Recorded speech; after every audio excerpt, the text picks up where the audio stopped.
Bonjour et bienvenue dans notre émission Parlez-vous public, une émission proposée par VK en partenariat avec la Casden Banque Populaire, la banque coopérative de la fonction publique. Le principe de cette émission est simple, un thème, 2 intervenants et 3 questions. Et le thème que nous avons choisi pour cette émission est celui des organisations publiques face aux défis de la cybersécurité. En effet, l'ampleur du risque cyber pour les organisations publiques, notamment les collectivités territoriales et les hôpitaux, suscite de nombreuses inquiétudes et questions. Loin d'être purement technique, ce sujet majeur doit faire partie intégrante de la stratégie de toute organisation, privée comme publique d'ailleurs. Il est donc plus que jamais nécessaire d'alerter, de sensibiliser les élus et les fonctionnaires à l'existence de lourdes conséquences en cas de cyberattaque, dysfonctionnement des services publics, perte de données, conséquences humaines et financières.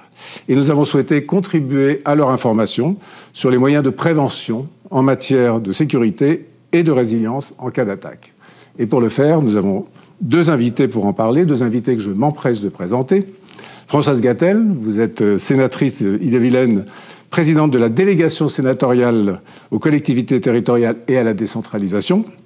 Et vous êtes auteur, parmi d'autres, d'un rapport d'information au Sénat avec, je crois, Serge Babary, fait au nom de la délégation des entreprises et de la délégation aux collectivités territoriales, dont le titre est « Les collectivités territoriales face aux défis de la cybersécurité ». Bonjour Françoise. Bonjour.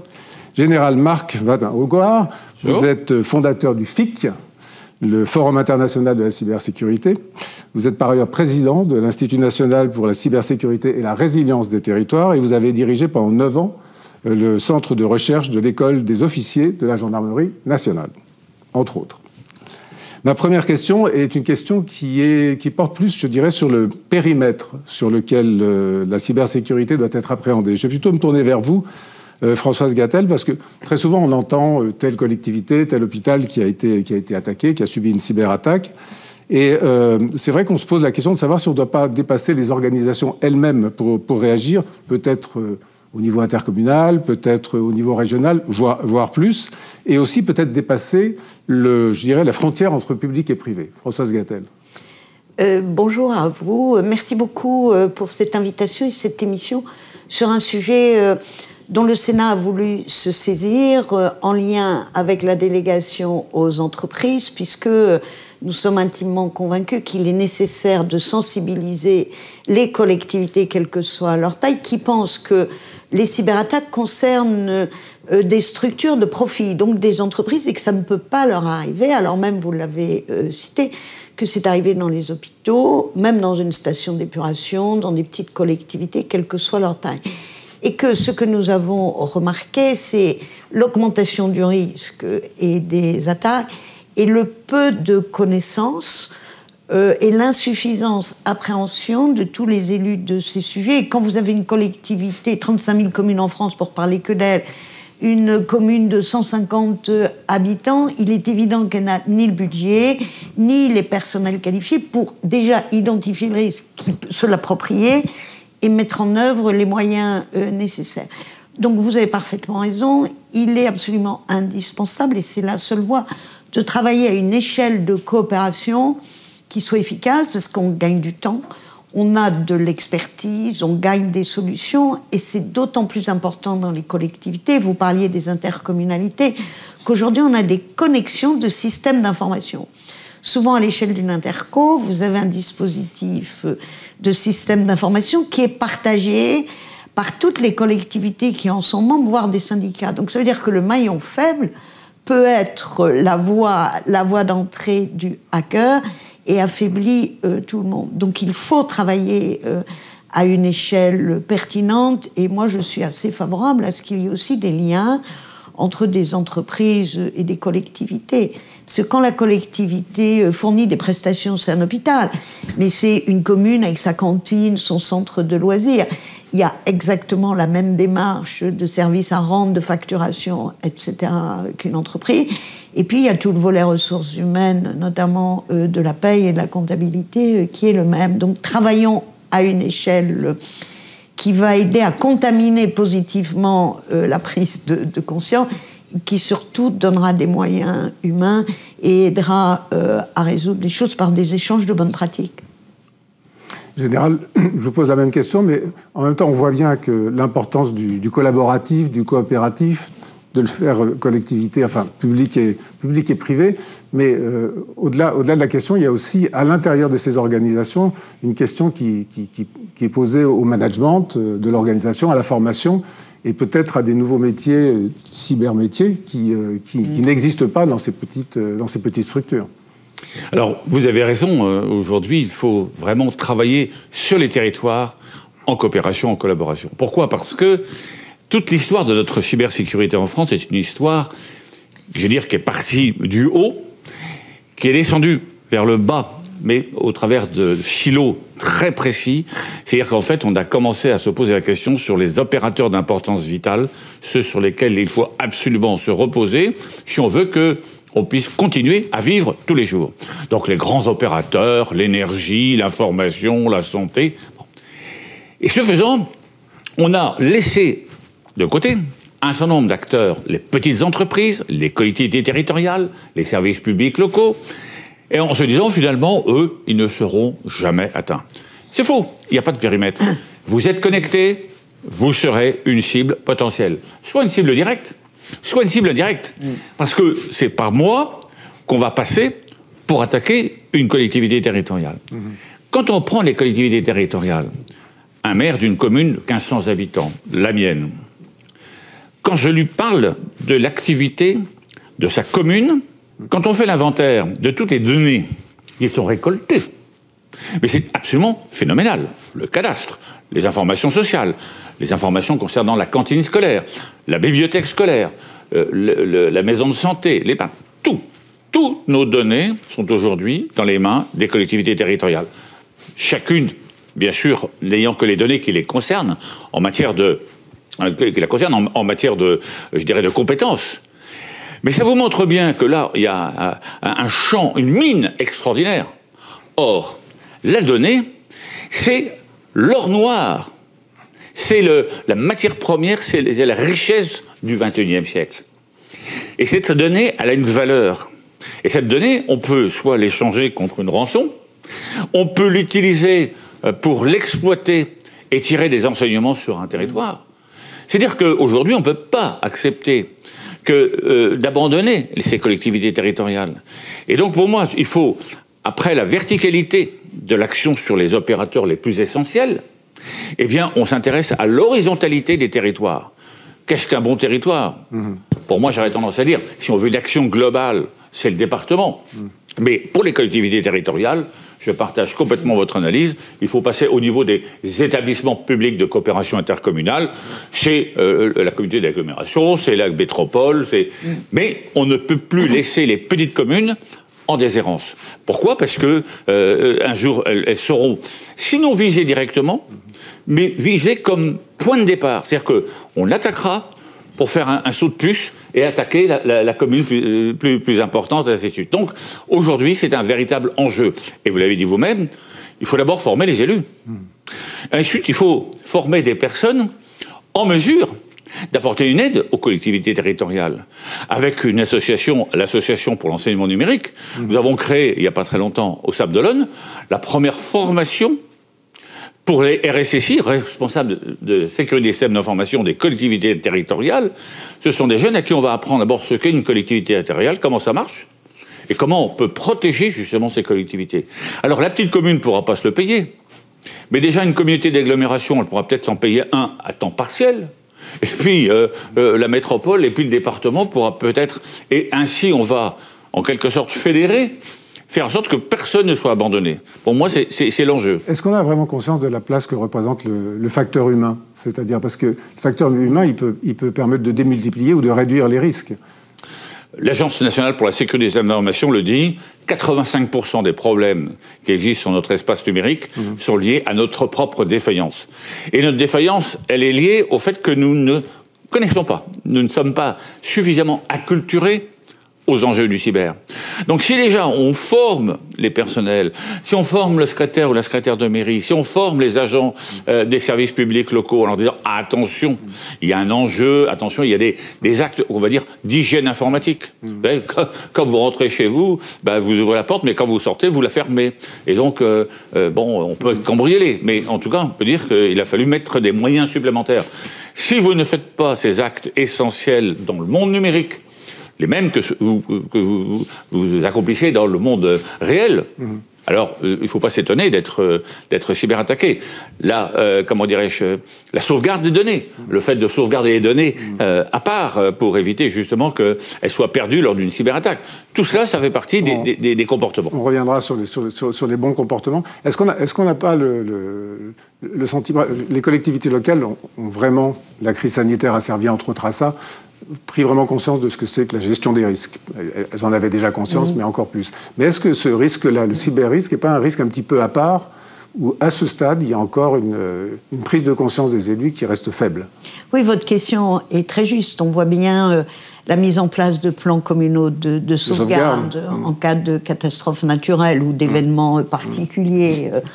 Comment, au moment des attentats, dans chaque commune, on a organisé des plans de sécurité pour les écoles, quelle que soit la taille de l'école.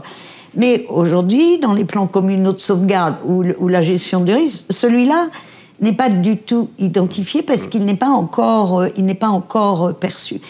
Et on a des collectivités extrêmement puissantes, les régions, les conseils départementaux, des grosses agglomérations. Mais vous avez dans les communes et dans des petites intercos, et notamment dans des petites communes, un maire qui a une activité professionnelle, qui a une secrétaire de mairie à temps partiel. J'ai l'exemple dans une commune où c'est la bibliothécaire, parce qu'elle s'y connaît un peu en informatique, qui gère le process informatique. Enfin, on est resté à un stade on va dire artisanal, alors même que les communes ont été amenées par la dématérialisation à utiliser, enfin avoir recours à ces systèmes d'une manière très, très ordinaire. Et c'est comme si on laissait les portes de la mairie, les portes du trésor public grand ouvertes. Et qu'on a vu notamment à l'exemple de La Rochelle, où après une cyberattaque, ils se sont rendus compte qu'ils avaient des procédures en matière informatique. Alors, le système d'information était génial. Sauf qu'ils n'avaient pas encore pris en compte la dimension de sécurité. Et aujourd'hui, à l'Agglo, il y a un élu qui, dans le bureau de l'Agglo, est responsable de la cybersécurité. Il y a, au sein du personnel, un collaborateur responsable de la cybersécurité qui peut avoir à un moment autorité sur l'ensemble des personnels, parce que il faut sortir des silos, comme le disait le général, et ensuite il y a des actions d'information, c'est-à-dire qu'il faut faire savoir que ça peut arriver, quels sont les effets financiers, les effets humains, vous l'avez dit, au niveau du personnel, mais aussi au niveau des citoyens. Je citerai l'exemple toujours de La Rochelle, où lors de cette cyberattaque qui est arrivée un 26 décembre, le moment idéal, vous voyez comment les choses peuvent aussi se faire, parce qu'ils ont un système informatique connecté et complet, ils ont été pendant 8 à 10 jours incapables de délivrer des permis d'inhumer pour des gens qui étaient décédés.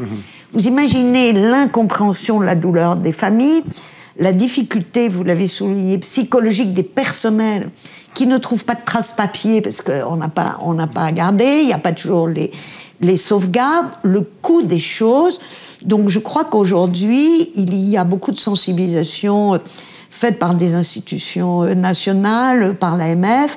Et vraiment, cette semaine, j'ai fait plusieurs réunions auprès des élus de mon département et d'ailleurs sur une loi qui a été votée récemment sur les collectivités territoriales. Mais je termine toujours par le volet cybersécurité en disant, si on parlait de ça, comment ça se passe chez vous? Et je vois l'œil des maires m'écouter, me dire bon, ça peut pas... Oui, on sait, ça peut... Mais comment on fait voilà. Donc il y a un enjeu majeur de positionner ce risque au même risque que des risques de catastrophes naturelles, parce que quand vous possédez les données, vous détenez tout, et que vous avez un dysfonctionnement, c'est même un arrêt total, de la cantine scolaire, on a dit du cimetière à l'hôpital, du planning d'opération, de consultation. Enfin, c'est énorme. Et je pense qu'aujourd'hui, il y a des nouveaux risques, on va dire, de guerre, disons-le comme ça. Alors moi, je parle beaucoup de la guerre alimentaire, qui en est une très forte, mais celle-ci en est une. C'est-à-dire, quand vous bloquez un système d'approvisionnement en eau potable, ou vous bloquez le système de stations d'épuration, de collecte d'ordures ménagères, mais vous tenez la société, vous tenez la vie quotidienne et l'activité économique. Alors, venons-en à cette deuxième question que vous m'amenez sur un plateau, si je puis dire, et puis on reviendra. Il n'y a pas très longtemps, on avait une émission dans ce même studio, d'ailleurs avec Sonia Fibleuil, qui est la porte-parole de la police nationale, et elle nous disait, d'ailleurs je crois que c'était le thème de votre forum en 2017, que la cybercriminalité est considérée comme la criminalité majeure du XXIe siècle. Donc, j'aimerais bien vous entendre, Général, là-dessus, parce que, d'abord, j'imagine que vous confirmez ce constat, mais quelle en est l'ampleur? Et puis, justement, comme vous le disiez, Madame la sénatrice, est-ce que le risque, c'est de ne remettre pas en cause la légitimité même du service public? Ça, je crois effectivement que c'est la grande question. Moi, je le dis, attention, si on ne règle pas la question de la cybercriminalité, si on ne l'endique pas d'ici 10 ans, la question de la légitimité de l'État sera posée. Pourquoi? Parce que l'État, qu'est-ce qu'on lui demande en premier? De l'État et des collectivités. Enfin, mais on demande d'abord de protéger. Oui, mais un rôle de police municipale, protection des personnes et des biens. Donc, si on n'arrive pas à le faire, les gens vont dire, bon, à quoi bon? À quoi servent-ils? Parce que distribuer des prestations, on peut le faire avec du secteur privé. Peut-être différemment, mais on peut le faire avec le secteur privé. Donc ça, c'est une vraie question. Pour moi, c'est une question politique. Et pour revenir sur la question précédente, mais on voit bien, si vous voulez, que tant que la cyber-insécurité, criminalité, ne sera pas un sujet politique, il ne sera pas pris en compte dans les politiques publiques. Pourquoi?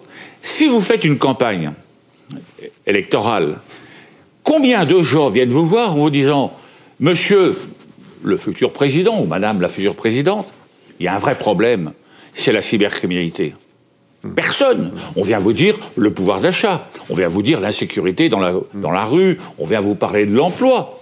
Mais personne ne vous pose ça comme question. Or, si on ne prend pas le problème au niveau politique, à l'échelon des communes, à l'échelon de l'État, on n'y arrivera pas. Pourquoi la cybercriminalité devient la criminalité du XXIe siècle? Ça, je l'ai dit en 2007, il y a 15 ans. J'aurais bien aimé qu'en 15 ans, on fasse un bond en avant. Tout simplement, je vais vous prendre un exemple. Vous allez faire un vol à main armée au Crédit Agricole, ou au Crédit, à la banque, tout ce que vous voulez. Peu importe, je ne vais pas faire de publicité. À la Casdenne. Non, on laisse la Casdenne de côté, on l'attaque. La banque coopérative de la fonction publique, tout de même. Quel est votre espoir? 700, 800 euros en cash. Quel est votre risque? La cour d'assises, la réclusion criminelle. Pourquoi? Parce que, en général, ce genre d'affaires est résolu. Vous faites une escroquerie sur Internet. Vous allez extraire des données de collectivités territoriales, vous demandez une rançon. Quel est votre espoir? Mais c'est en centaines de milliers, voire en millions d'euros. Vous faites ça depuis un pays voyou, qui ne coopère pas avec la France, qui n'accepte pas que la justice, la police, la gendarmerie interviennent. Résultat, en 48 heures, vous allez engranger des centaines de milliers d'euros avec un risque pénal égal à 0. Ce que vous voulez dire, c'est que la peine n'est pas proportionnelle au gain. Exactement. Voilà. Donc, à partir du moment où vous avez une action qui rapporte beaucoup plus que le risque encouru, eh bien, le délinquant, il va vers cette action. Et alors, vous parliez tout à l'heure de réunions que vous avez sur votre territoire. Dans votre rapport, on évoque la partie, d'ailleurs, cybergendarmerie et autorité judiciaire. J'ai lu, d'ailleurs, que près de 10 000 gendarmes en 2022 seraient sur le sujet. Je ne sais pas si le chiffre est exact. Oui. Comment les collectivités s'emparent de ça avec la gendarmerie et avec l'autorité judiciaire? Alors, j'aurais d'abord une nuance. Je corrigerai le général, si je puis me permettre, aimablement. Je pense qu'il y a une prise de conscience au niveau de l'État. On pourrait parler du cybercampus qui a été mis en place, de la mobilisation de la gendarmerie. Donc moi, je pense qu'on commence à s'armer pour éviter, c'est-à-dire la meilleure arme, c'est celle de la prévention et de prévention du risque. Il y a une tradition d'excellente coopération entre la gendarmerie et les élus locaux. Très sincèrement, ce sont deux partenaires indissociables de l'efficacité de l'action publique, de la protection et de la tranquillité.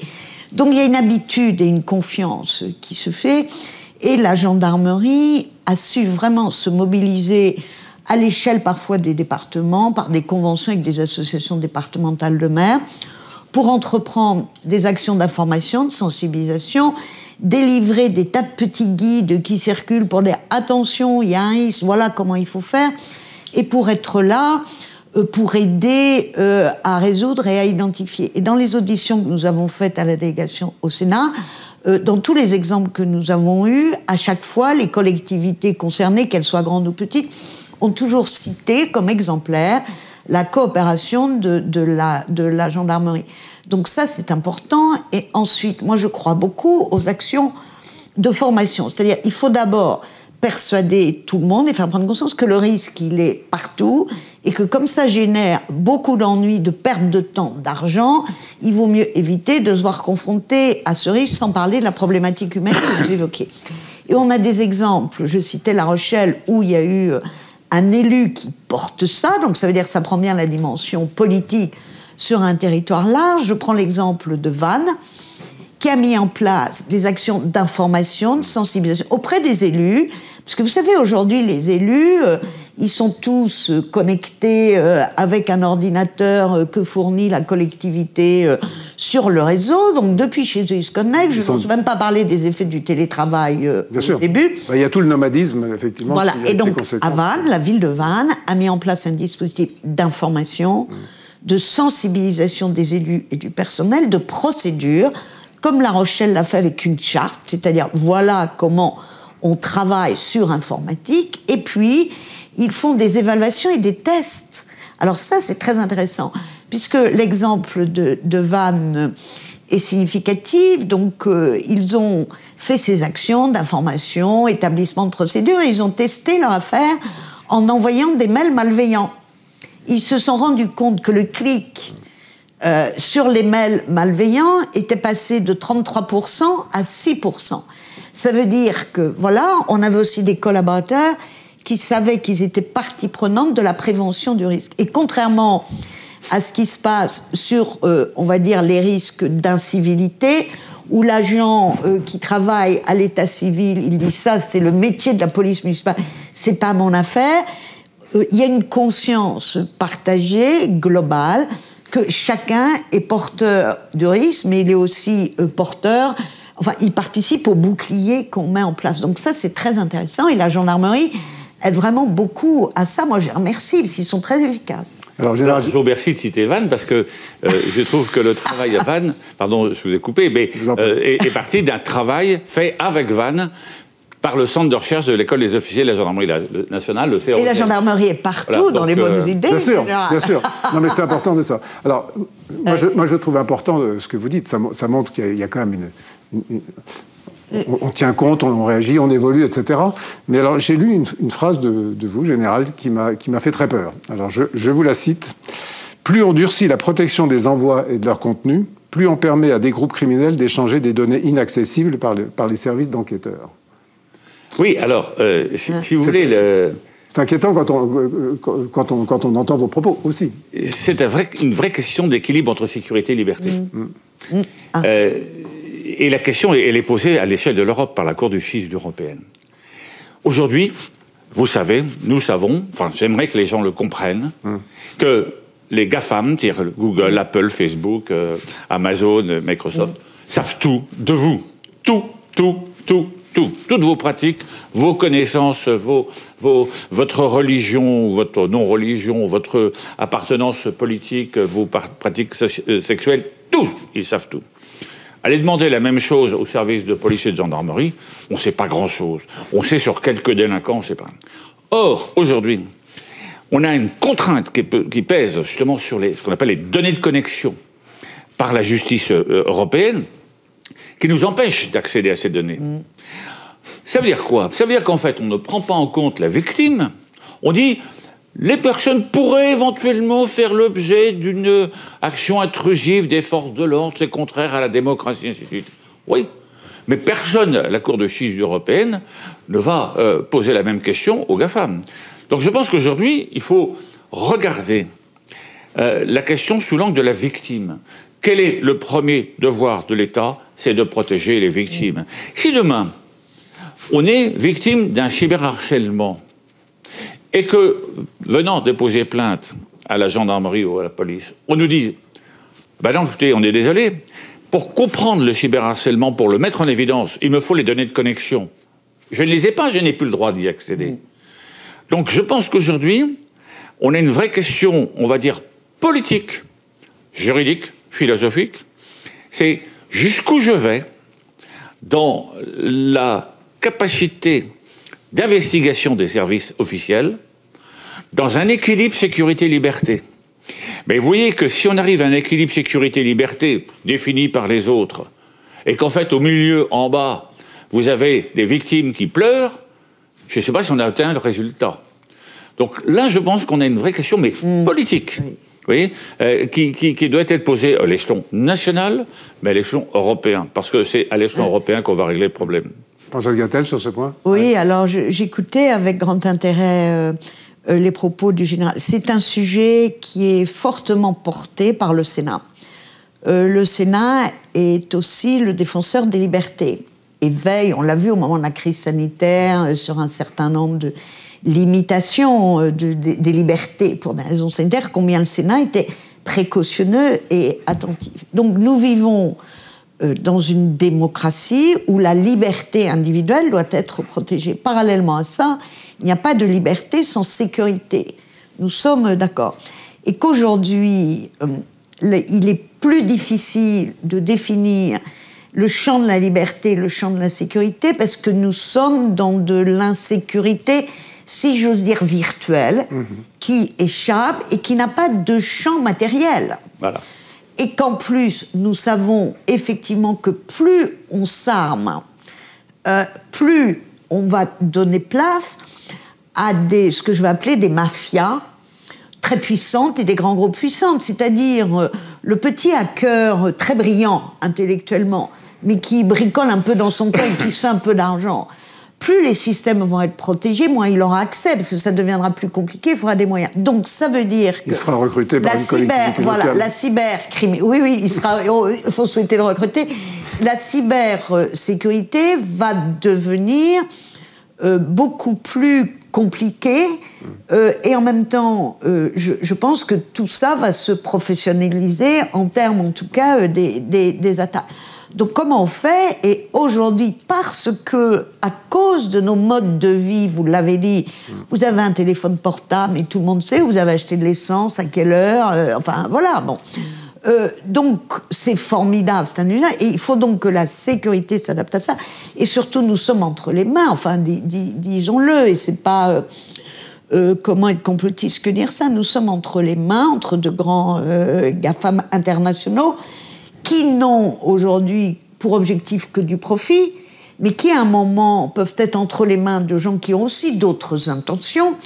Et on voit bien, enfin, dans la guerre en Ukraine, comment aujourd'hui, au-delà des violences physiques et matérielles, on a d'autres modes opératoires. Et qu'il faut donc, et le Sénat a beaucoup travaillé là-dessus, et c'est une obsession pour lui, comment on définit une sécurité, au moins à l'échelle européenne, dans des pays qui ont une conception de la démocratie, on va dire, assez proche, pour éviter d'être entre la main de grands groupes qui, à un moment, échappent à toute régulation déontologique démocratique. Vous aviez, quand on préparait cette émission, vous aviez cité une métaphore, me semble-t-il, de la tortue romaine qui... Ah, la tortue romaine. Oui, alors... Je trouve que... Je trouvais que c'était Thierry Breton de me pardonner. Ouais, il vous pardonnera. J'ai travaillé avec lui, donc je dois lui être fidèle. Mais Thierry Breton dit il faut un bouclier européen. Et évidemment, aucune des problématiques auxquelles nous sommes confrontés aujourd'hui ne peut se régler uniquement en franco-français. Il faut au minimum travailler à l'échelle de l'Europe. Et d'ailleurs, l'Europe doit aussi s'ouvrir à l'échelle du monde pour proposer une alternative par rapport à un modèle américain très consumériste et un modèle chinois très totalitaire. Bon. Donc, cette Europe, si je dis un bouclier, il y a un porteur de bouclier. Ou il y en a deux peut-être. Et les autres, ils viennent se protéger derrière. C'est pas bon. Pourquoi ? Parce qu'on ne protège pas tout avec un bouclier. C'est-à-dire que quand vous êtes dans la tortue romaine, chaque État membre est un soldat romain. Chaque État membre a ses boucliers, devant, sur les côtés, au-dessus. Et quel est le rôle de l'Europe ? C'est de faire en sorte que la phalange se réunisse et qu'il n'y ait pas de différence de niveau et que tous les boucliers viennent bord à bord. Et qu'en fait, l'Europe se protège au-dessus, à droite, à gauche, devant, derrière. Et c'est ça le rôle de l'Europe aujourd'hui. C'est vraiment de développer cette coopération. Et je vais vous dire une chose. Quand on parle de collectivité territoriale, ça y est, on revient aux collectivités territoriales. Quand vous êtes à la frontière franco-belge, moi quand j'étais à Lille, quand passez-vous en Belgique ? Il faut le savoir. Vous passez en Belgique parce qu'il y a un peu plus de bureaux de tabac et que vous voyez un peu plus de plaques belges que de plaques françaises. C'est ça qui vous donne la frontière, à peu près. Comment voulez-vous qu'une collectivité territoriale en France ne travaille pas avec une collectivité territoriale en Belgique ? Il n'y a pas de frontière, c'est pas comme les nuages de Tchernobyl. Ils ne s'arrêtent pas à la frontière. Ça veut dire qu'en fait, aujourd'hui, collectivité territoriale, oui, à l'échelon du territoire, mais il faut qu'on travaille aussi dans l'inter-territoire, l'inter-Europe, c'est-à-dire en fait toute la question transfrontalière. Vous voyez, on a développé récemment des centres de réponse, le pompier territoriaux dans les départements, dans les régions. Moi, j'ai dit attention, il faut que c'est certes dans les régions, sans quand on est en transfrontalier, travaille vraiment avec l'autre côté de la frontière, parce que l'Internet ne s'arrête pas. Bien sûr. Mais c'est aussi vrai, pour des exemples très simples que les collectivités locales connaissent. Quand vous avez une rivière qui est à cheval sur plusieurs régions, plusieurs pays, vous gérez ensemble, vous gérez ensemble, et ce qu'on peut avoir entre des communes belges et des communes françaises qui se touchent, des réseaux d'eau et d'assainissement partagés. Donc c'est le territoire, il doit être pertinent et il n'est pas marqué par une limite géographique, administrative ou historique. Alors, on a bien compris la torture romaine. Espérons que les virus ne s'appellent pas Obélix et Astérix, parce que j'ai peur des résultats. Ce sont des guérisseurs, absolument. Dernier point que je souhaitais aborder, ce sont les hommes et les femmes qui sont concernés dans les équipes publiques comme privées. Pour y avoir assisté à certaines reprises, il est vrai que des organisations qui vivent des cyberattaques le vivent de manière très traumatisante et qu'avec des conséquences qui sont parfois un petit peu comme un cambriolage, je dirais.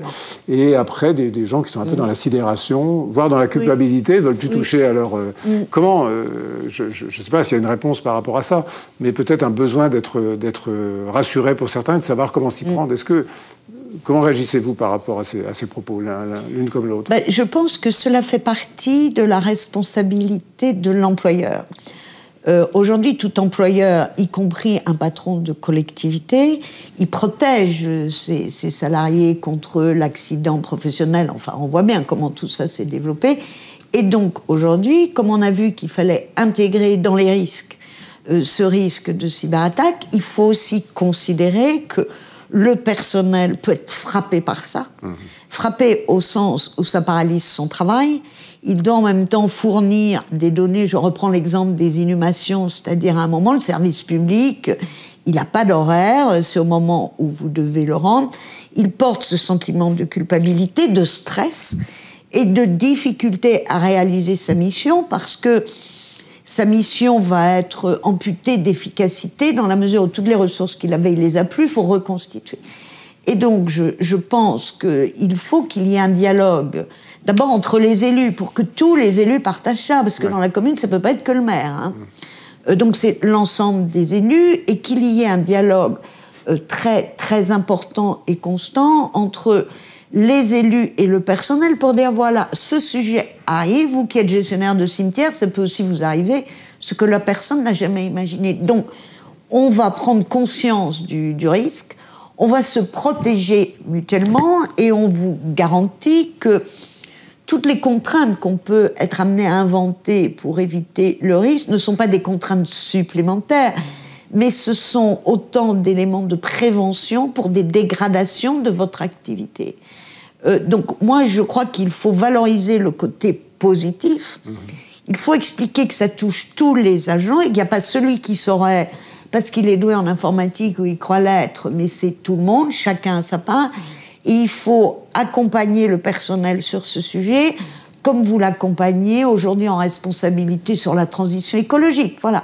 Donc vous parliez de management, c'est ça, c'est une culture que les élus doivent avoir. Et vous savez qu'en France, on a la chance d'avoir des élus qui sont d'abord des citoyens, des gens qui donnent à un moment de leur vie du temps à la collectivité, qui sont maires, mais qui en même temps ont une vie professionnelle, enfin voilà, et que tout le monde n'a pas cette conscience ou cette capacité. D'où la nécessité, à l'échelle d'un territoire, encore une fois, qui peut être l'interco, mais qui peut être un syndicat départemental de je ne sais quoi. En Bretagne, on a Mégalis, qui est un syndicat régional pour le développement de la fibre. Eh bien, c'est à cette échelle-là qu'on va avoir de l'expertise pour accompagner humainement et pour accompagner techniquement. Parce que la difficulté qu'on a, c'est que, alors, on progresse dans la conscience, on progresse dans la protection, vous l'avez dit, mais qu'on n'a pas les ressources. Et comment on va trouver une compétence en matière de cybersécurité quand on est une commune de 10 000 habitants? Mais ça n'intéresse aucun génie. Donc il faut trouver les ressources, les partager et les mutualiser. Et surtout, moi j'apprécie beaucoup votre question, il y a vraiment un volet humain qui est terrible. Encore une fois, moi je reprends l'exemple de cette personne qui à un moment doit dire à quelqu'un qui est en plein deuil, on est désolé, mais vous n'allez pas pouvoir... Vous imaginez la manière dont la personne elle-même, qui est déjà frappée par la chose, très mal à l'aise, elle doit déjà assumer ça, et en plus, elle doit apaiser, consoler et faire accepter la dégradation du service public. Donc c'est un volet extrêmement important sur lequel je pense qu'il faut développer des actions d'information et de sensibilisation. Général, sur ce point-là?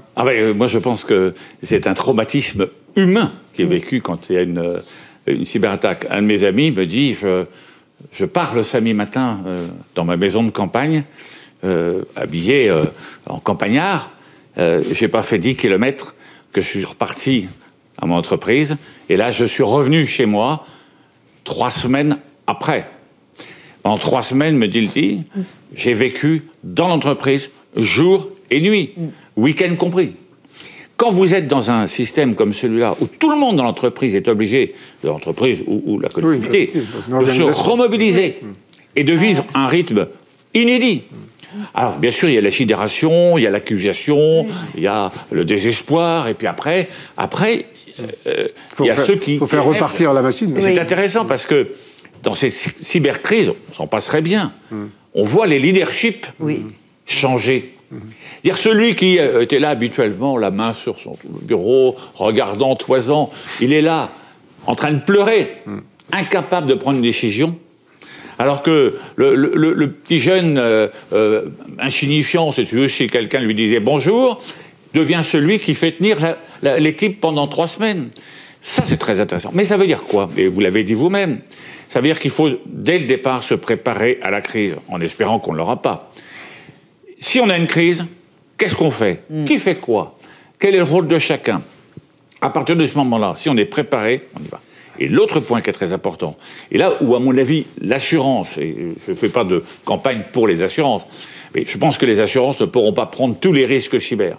Mais l'assurance peut prendre en charge un élément essentiel, c'est le coach, l'accompagnement humain des entreprises, des gens qui sont extérieurs, qui ne vivent pas le traumatisme de la même manière et qui sont capables d'arriver en disant « Bon, voilà comment on va organiser. Ils sentent que telle personne est défaillante, ils vont l'aider. Ils vont, en quelque sorte, accompagner la gestion de la crise. Et ça, je pense que c'est un élément essentiel. Et cette assurance, elle peut être prise à une échelle beaucoup plus large que celle d'une collectivité territoriale. Ça peut être à l'échelle d'un département, d'une région, pour justement être capable de projeter une équipe, pas simplement de pompiers, mais de SAMU, d'équipe psychologique, hein, parce que c'est pas simplement la remise en place d'un ordinateur en marche. C'est vraiment remettre en place une équipe qui a subi un profond traumatisme. Parce qu'encore une fois, quand on prend un coup de poing, une gifle dans la rue ou ailleurs, c'est très désagréable. Mais on voit l'effet. Là, on prend un coup de poing, une gifle, mais on ne sait pas d'où elle vient. Elle ne sait pas où elle est. Comment elle... Alors c'est in fine sur l'ordinateur qu'elle se matérialise. Mais vous voyez qu'on revient sur l'immatérialité de l'espace numérique et la difficulté qu'on a à comprendre cet espace. Écoutez, merci beaucoup à tous les deux de nous avoir fait comprendre que ça n'est pas uniquement un problème technique, financier, politique et humain, beaucoup aussi. Merci à tous les deux pour vos propos. Merci beaucoup. Merci à la Casdin Banque Populaire de nous avoir permis de faire cette émission et à bientôt.